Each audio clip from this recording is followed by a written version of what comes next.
На мой взгляд, тут есть разумное объяснение этой конференции. Дело в том, что само название, я его не подтягиваю, а говорю действительно как есть. Дело в том, что суфизм, суфийское братство, вирдовый фактор, на сегодняшний день они оказались единственным, самым надежным, эффективным инструментом и ассоциацией против любых идеологий.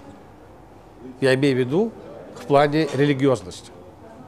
Дело в том, что когда во всем мире определенные изменения, сомнения где-то внутри мусульманской уммы, это и есть, эти движения идут, войны и так далее. Здесь появился на Северном Кавказе, вернее, укрепился этот институт, который не позволил и не позволит другим идеологиям занимать это место. Имеется в виду и в первую очередь, наверное, той категории, к которой мы относим экстремизм, то есть ваххабизм, салафиты и так далее. Здесь суфизм оказался и братство мюридов, они оказались тем инструментом, надежным самым, который смог укрепить дух людей, противостояние вызовам современности, вызовам глобализации. И обозначение этого фактора есть эта конференция.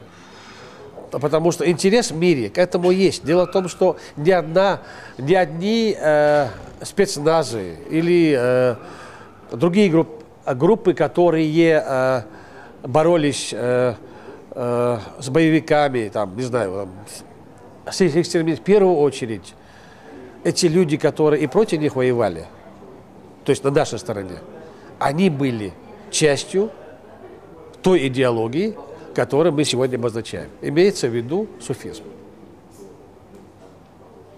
И он сегодня в мире вызывает интерес.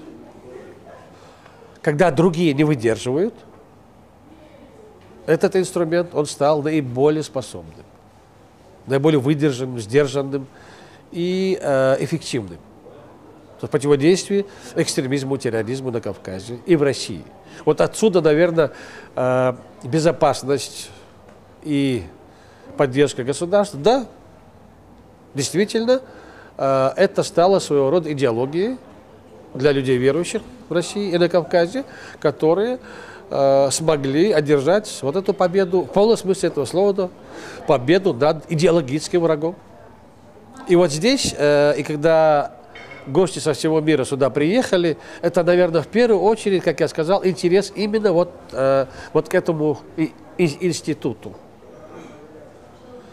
И скорее всего, это получит и медиасопровождение, и в других местах.